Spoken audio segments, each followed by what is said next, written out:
Bonjour à tous et bienvenue sur Contre Nature, la chaîne qui vous emmène au plus près de l'actualité artistique à Paris et ailleurs. Aujourd'hui, on va parler mode, puisqu'on vous emmène à l'exposition Tenue correcte exigée quand le vêtement fait scandale, qui se tient jusqu'au 23 avril au Musée des Arts Décoratifs à Paris. Installé dans une aile du Louvre, ce musée a pour vocation de valoriser les beaux-arts appliqués et possède notamment la plus grande collection française de bijoux. Tenue correcte exigée se propose d'explorer les grands scandales qui ont jalonné l'histoire de la mode, et ce depuis le XIVe siècle. L'exposition s'articule autour de 3 thématiques, le vêtement et la règle, est-ce une fille ou un garçon, et la provocation des excès.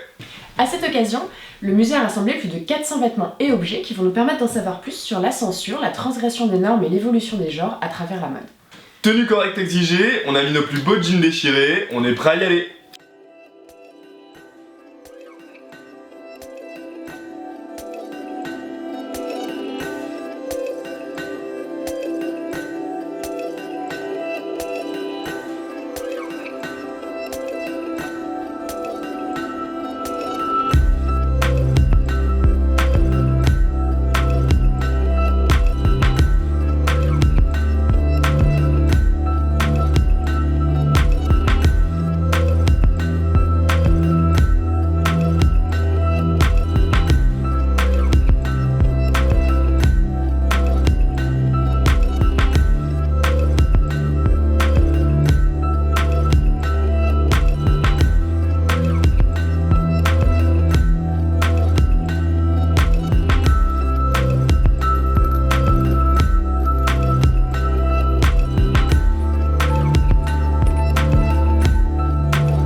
N'importe quoi. J'ai appris des choses. C'était très intéressant. Freedom. Beau avec un X. Instructif. Original. Inspiring. Là, on a qualifié cette exposition de sociétale. Ce qui compte, c'est l'humain qui est à l'intérieur. Alors, on vient de rentrer de l'exposition, vous en avez vu une partie dans la vidéo, mais on va vous faire quand même notre petit débrief. On arrive dans la première salle, j'ai aimé ce petit clin d'œil du fait que la seule chose qui soit dans cette première salle, c'est un tableau d'Adam et Ève, donc c'est à la fois un début historique, puisque c'est la Genèse, et à la fois un clin d'œil au fait qu'on commence une exposition sur la mode par justement du non-vêtement. Je suis d'accord avec toi, la scénographie est vraiment sublime et ludique, on est surpris à chaque salle.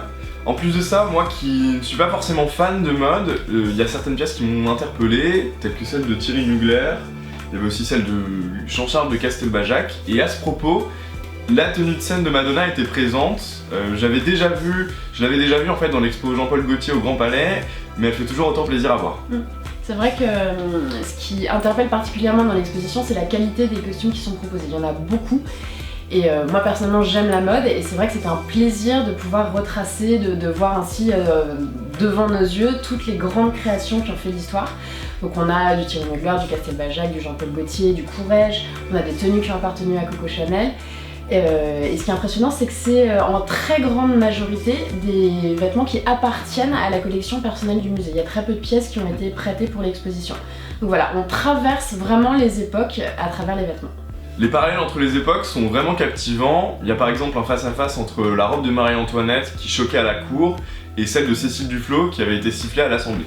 Il y a une vraie réflexion de fond que l'on retrouve sur les 3 thématiques de l'exposition Et au fil de la visite, on se rend vite compte que les problématiques d'hier font écho à celles d'aujourd'hui. On entend souvent dire que la mode est un éternel recommencement et on le voit au niveau des tendances. Et là on s'en rend particulièrement compte parce qu'il y a des images d'archives avec des interviews de personnes dans les années 70 et on se rend compte que c'est exactement les mêmes problématiques qu'aujourd'hui. Est-ce qu'on doit mettre des jupes pour les hommes? Est-ce que c'est trop court? Est-ce que c'est trop transparent? Qu'est-ce qui est correct ou incorrect? Et on se rend compte qu'en fait, voilà, c'est vraiment un cycle. La partie filles-garçons, quant à elle, pose de réelles questions, et on en apprend un peu plus sur l'échange de vestiaires entre les hommes et les femmes. D'ailleurs, j'ai beaucoup aimé toute la vitrine sur les jupes masculines, et je pense que je vais investir sous peu. C'est vrai qu'on a souvent tendance à considérer la mode comme un objet de consommation.